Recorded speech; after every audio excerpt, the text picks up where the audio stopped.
अच्छा, तो लाला की दुकान पे बैठ के कपड़े बेचना आसान लगा कि तैयारी करना आसान लगा? कोविड का जब टाइम आया, साल में मैंने कुछ नहीं किया ऑलमोस्ट। घर वालों ने एक दुकान खोल दी कपड़े की। अच्छा, वहाँ बैठता था नॉर्मली लाला की तरह, जैसे सही हो हाँ, शरीर भी हो वैसे ही हो वैसे गया। हो गया था उस टाइम पे भी बढ़ के सीए बन के उनके पास जाते वे काम करते, इनकम टैक्स इंस्पेक्टर बन जाते, सीए हमारे पास आएंगे। 310 नंबर है मेरे मेंस में, कट ऑफ वही थी 292 समथिंग की। कंप्यूटर में फेल हो गया। पता ही नहीं था कंप्यूटर भी पढ़ना पड़ेगा, ऐसा लगा कि इजी होगा। हो जाएगा 2023 के सीएचएसएल का कंप्यूटर बहुत टफ आया था, तो उन्होंने कहा कि जो तू कर रहे तुझे लग रहा हो जाएगा। उस दिन उनकी आंखों में ना मुझे डाउट दिखा उनके लिए कि मेरे लिए आधे घंटे फुल मन से रोया हूँ सर। उन सबको तो फाड़ के फेंक दिया, बहुत रोया के लिए मैं बैठी। बच्चे, अब आपकी बात करते हैं, आप अपना इंट्रो देना। मेरा नाम सूरज कुमार है और सीजीएल 2025 में मुझे एएसओ इन सीएसएस की पोस्ट मिली है।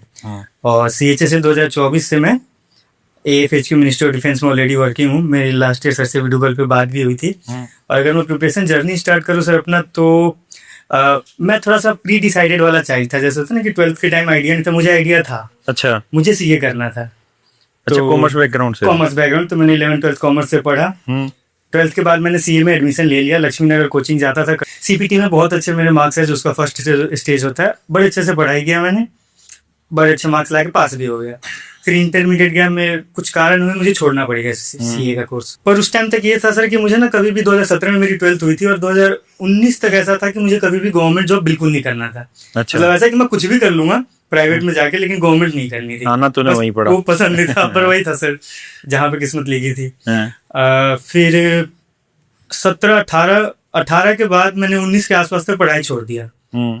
कोविड का जब टाइम आया, साल भर मैंने कुछ नहीं किया ऑलमोस्ट। घर वालों ने एक दुकान खोल दी कपड़े की। अच्छा, वहाँ बैठता था नॉर्मली लाला की तरह, जैसे सही हो हाँ, गया, शरीर भी वैसे ही हो गया था उस टाइम पे भी बढ़ के। हाँ? तो दुकान पे बैठा पूरा लगभग 20 में एक चीज हुआ था सर कि उस टाइम पे एनटीपीसी की एक बहुत अच्छी वैकेंसीज आई थी। तो मैं प्रिपरेशन तो नहीं कर रहा था, पर मेरे बड़े भैया जो हैं उन्होंने कहा फॉर्म फिल कर दे, क्या जा रहा है उसमें फॉर्म फिल करने में। मैंने फॉर्म फिल कर दिया। फिर उसके बाद मैं सब कुछ छोड़ चुका हूँ, अपनी शॉप चल रही है मेरी, ऑनलाइन बिजनेस वगैरह कर रहा हूँ मैं, कुछ नहीं चल रहा। फिर एनटीपीसी का आई थिंक 20 या 21 में जाकर उन्होंने 2-3 साल बाद प्री एग्जाम लिया था उसका, तो वो मैंने दिया और उसके बाद मैं भूल गया। उसके ऊपर पूरा आंदोलन हुआ था। हाँ, जब आंदोलन, उससे पहले आंदोलन से पहले से रिजल्ट आया तो उसमें मेरा नाम नहीं था। मैंने भी छोड़ दिया। उसके बाद नॉर्मल अपना शॉप चल रहा है।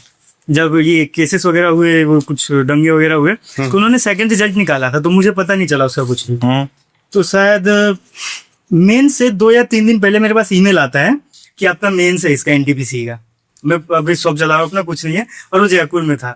तो गया, देने नहीं हुआ, खत्म हो गया। फिर 2022 के एंड में सीजीएल की बड़ी अच्छी वैकेंसीज आई थी। 35,000। तो उस समय तक मैं गवर्नमेंट जॉब में बिल्कुल नहीं था, ना प्रिपरेशन में, ना कुछ कर रहा था। एक मेरी दोस्त प्रिपरेशन करती थी, उसने बताया कि अच्छी वैकेंसीज आई है, फिल कर दो। उस समय पे फिल करने का सिर्फ एक रीजन था कि हम कॉमर्स वाले ना या सीए जो करते हैं, हमें इनकम टैक्स इंस्पेक्टर के बारे में पता होता है। तो लगा वो सबको पता होता है इनकम टैक्स इंस्पेक्टर। सीए बन के उनके पास जाता है, वे काम करते हैं, इनकम टैक्स इंस्पेक्टर बन जाते हैं, सीए हमारे पास आएंगे। ये लॉजिक थोड़ा सा मन में आया, तो इस वजह से प्रिपरेशन स्टार्ट किया। ऑफलाइन गया था मैं 1-2 महीने फॉर्म फिल करने के बाद, प्री दिया, प्री हो गया। उसके बाद मैंने फिर पढ़ाई छोड़ दिया, शॉप पे बैठ रहा हूँ मैं। प्री एग्जाम देने के बाद मैं शॉप पे बैठ रहा हूँ। प्री का रिजल्ट आता, पता चला प्री हो गया। अच्छा, अब प्री के बाद उन्होंने आई थिंक 21 डेज के बाद ही मेंस ले लिया था। हाँ, तो मैं फिर ऑफलाइन में पढ़ने गया, वही 20-21 दिन के लिए, कितना ही हो पाता, तो नहीं हुई उस समय पे फिर से। फिर वहां से करते, फिर 22 में हुआ, 23 आ चुका था जब तक। 23 में भी कुछ नहीं हुआ, एग्जाम दे रहा था, प्रिपरेशन कर रहा था, बैच वगैरह। 23 में सर आप लोगों के, मुझे करियर में, मेरी लाइफ में बहुत इंपॉर्टेंट लगता है, आप लोगों ने उस समय पे सारे बैचेस सस्ते किए थे। 599 में मार्च में किया था उसमें। तो उसी समय मैंने सारे बैचेस लिए, रीजनिंग का, मैथ का, इंग्लिश का, और वो मैंने ले लिया। पढ़ नहीं रहा था उतने से, बस लेकर रख लिया। फिर थोड़ी थोड़ी तैयारी करता रहा, बैचेस हल्का फुल्का देता रहा, देखता रहा। सीएचएसएल का प्री हुआ उस समय पे 23 के अगस्त में मैंने प्री दिया। फिर से वही प्रिपरेशन बस चल रही है।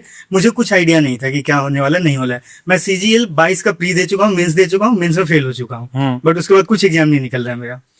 23 के प्री में मैं फेल हो गया सीजीएल में, तो वैसे ही बहुत दुखी था कि नहीं अब क्या होगा, नहीं होगा, कुछ नहीं होगा। पर सीएचएसएल का प्री हो गया। अब सेम वही, अब मेरे पास महीने 1.5 महीने बचे हैं, मुझे पता ही नहीं कब मुझे करना क्या है। थोड़ा सा वो भटके हुए ना कि सर अभी तो कुछ तैयारी समझ नहीं आ रहा है। कि सर का उस समय पे इंग्लिश का बैच था मेरे पास, मैंने खोला, बस वीडियोज काउंट किए, 135 वीडियोज थे उसमें सर के। एक महीने में मैंने बांट दिया कि 4 या 5 वीडियो करूंगा, इतने दिन में मेरे हो जाएंगे, क्योंकि मेरा मेन फोकस था इंग्लिश में, हिंदी बैकग्राउंड से रहा हूँ, मैं कॉमर्स में था, लेकिन हिंदी वाला वो कॉमर्स जो होता है उस तरीके से। तो सर की इंग्लिश की सारी वीडियोज वगैरह पूरा किया। मैथ वगैरह का मैंने उस समय तो परसेंटेज की क्लासेस लिए सर। जब मुझे मेंस देने जाना हो, मैं परसेंटेज पढ़ रहा हूँ उस समय पे जाके। फिर भी किया, मैं गया, दे के आया, 310 नंबर आया मेरे मेंस में। कट ऑफ वही थी 292 समथिंग उसकी। कंप्यूटर में फेल हो गया। पता ही नहीं था कंप्यूटर भी पढ़ना पड़ेगा, ऐसा लगा कि इजी होगा हो जाएगा। 2023 के CHSL का कंप्यूटर बहुत टफ आया था। ये जो CGL का इस बार आया सर सेम लेवल का, इससे ज्यादा ही कर सकते, ऐसा था वो भी। कंप्यूटर में फेल हो गया, फिर कुछ नहीं, फिर वैसी नॉर्मल प्रिपरेशन चल रही है। 24 में फेब के आसपास मेरे दादाजी की डेथ हुई। गांव में, हम लोग बिहार से हैं वैसे बेसिकली, पर फैमिली दिल्ली में ही अब रहती है काफी समय से। तो हम लोग गाँव गए हुए थे। एक चीज इसमें मैंने और जो नहीं बताया, मैंने CA में बहुत पैसा लगवाया घर वाले का, और हम लोग ने बहुत नॉर्मल फैमिली से, इवन कि कुछ लोन्स वगैरह भी लिए पापा ने उस समय पे, और कह रहे। फिर बीच में मैंने ना एक USCA कोर्स होता है, उसके लिए भी पैसे लगवा दिए घर वालों के, और मैं कर नहीं रहा था कुछ भी। USCA क्या, वो मेंबर बनाना में US का एक कोर्स होता है, अच्छा, सर्टिफाइड मैनेजमेंट अकाउंटेंट, वो भी मैंने स्टार्ट किया, लेकिन मैंने उसे भी कंप्लीट नहीं किया। तो पहले तो पापा को फुल भरोसा था मुझ पे कि ठीक है यही पढ़ रहा है, बड़े भाई जॉब पे करने लग गए थे, छोटा वाला भी थोड़ा छोटा ही था। तो मैंने अच्छा खासा पैसा भी खर्च करवा, मिडिल फैमिली के लिए थोड़ा सा भरोसा होता है ना कि हाँ ये बच्चा पढ़ रहा है तो इसमें पैसा लगाते हैं।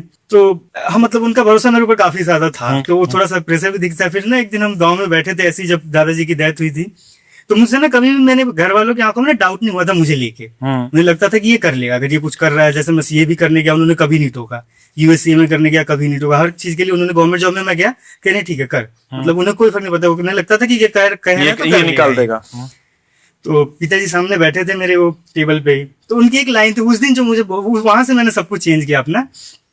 कह रहे कि क्या मतलब, उन्हें एग्जैक्ट ये नहीं पता कि तैयारी में कर क्या रहा हूँ। उन्हें है कि ठीक है CA भी कर रहा है, ये भी कर रहा है, उन्हें नहीं पता कि एग्जैक्टली क्या कर रहा है। तो उन्होंने कहा कि जो तू कर रहा है तुझे लग रहा हो जाएगा। उस दिन उनकी आंखों में ना मुझे डाउट दिखा उनके लेके, मेरे लिए उस एक शब्द ने जिंदगी बदल दी। मतलब बहुत कुछ चेंज किया। मैं मार्च के अराउंड वापस आया, लाइब्रेरी में 6 बजे जाने लग गया जग के, मतलब इतना चेंज किया मैंने खुद को। 6 बजे जाके लाइब्रेरी पहुंच जाता था, पढ़ना स्टार्ट किया, शाम को 10 11 बजे तक हूँ। वो कुछ टाइम के लिए सही, लेकिन वो मुझे बहुत फायदा हुआ उस चीज का। सारे जो भी बैचेस बाकी थे, जितने कुछ वीडियोज बाकी थे, सब कंप्लीट किए, मॉक दे रहा हूँ। वहां से शुरू हुआ जर्नी सर। फिर 24 में वो CDS दिया, अप्रैल में CDS निकाला, FCAT दिया, FCAT का निकाला। तो ना वो कॉन्फिडेंस बिल्डअप होना शुरू हो गया, क्योंकि यहाँ से एग्जाम अब मैं अपनी कॉन्फिडेंस से निकाला था। अभी तो ऐसा था CGL 22 वाला, क्योंकि वैकेंसी ज्यादा थी, निकल गया। NTPC था, ज्यादा था, वो कुछ हुआ और निकल गया। ऐसी वो भरोसे से नहीं निकल रहे थे।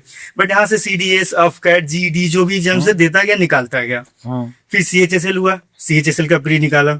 CGL हुआ, CGL का प्री निकाला। उस समय पे 176 मेरे भी आए थे प्री में, CGL में बहुत अच्छे मार्क्स थे, तो वो कॉन्फिडेंस आ चुका था। CHSL का प्री दे के आया मैं, मैथ में 90, रीजनिंग में 90, 332 मार्क्स में थे मेरे 360 में से। तो फुल कॉन्फिडेंस। नवंबर में मेंस हुआ था, और जनवरी में हमारा CGL का मेंस था। तो वो थोड़ा मुझे लगता है हाँ मैं ओवर कॉन्फिडेंट भी हो गया CHSL के बाद, कि सब कुछ तो मैं पढ़ चुका हूँ, मार्क्स इतने अच्छे आ रहे हैं, मैथ में फुल मार्क्स आया, रीजनिंग में फुल मार्क्स आया। उतनी ज्यादा मुझे लगा कि मुझे करने की जरूरत नहीं है। मुझे लगता है शायद ऐसा कुछ थॉट हुआ और भी चीजें रही, पर मैं पढ़ रहा था। मतलब मॉक्स में उस समय पे ऐसा था कि मैं 360 350 से नीचे आ ही नहीं रहे थे मेंस के मॉक में। और वो मेंस हुआ 20 तारीख का, 24 वाला। नंबर है 327 मार्क्स थे, लेकिन सिलेक्शन नहीं हुआ। जिस दिन आंसर की आई थी एक दिन बाद ही आ गई थी, 21 को ही आया। मैं लाइब्रेरी में ही बैठा था। मैं, वो होता है हमारे कैबिन में बहुत कुछ चीजें चिपका के रखते हैं, शॉर्ट्स, नोट्स, वीडियोज, फोटोज, मतलब छोटी छोटी चीजें वो जो भी होती हैं।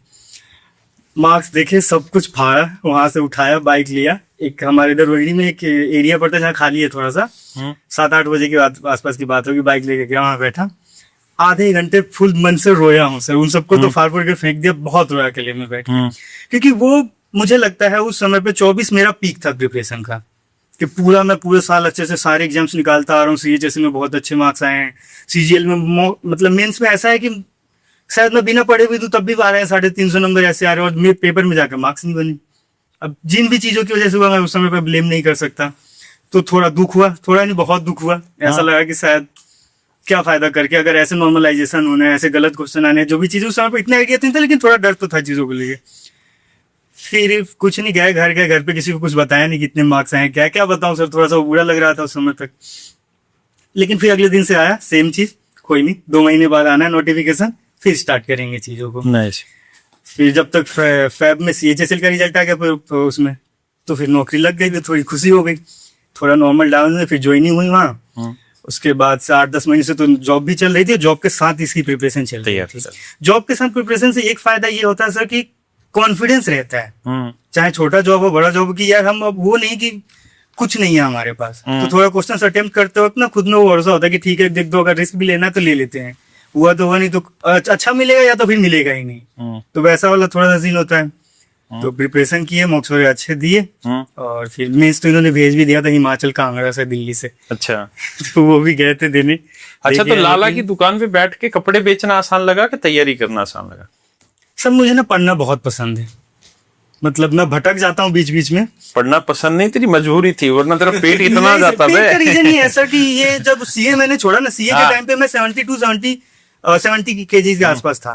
फिर जब ये प्रिपरेशन में अभी इसमें कितना घुसा वजन कोविड, है? अभी 94 का अराउंड होगा समय। ये 20-25 किलो से प्रिपरेशन और के उम्र पेज नहीं कितनी हो बढ़ गई? 25 है सर। 4 महीने बाद 26 हो जाऊंगा।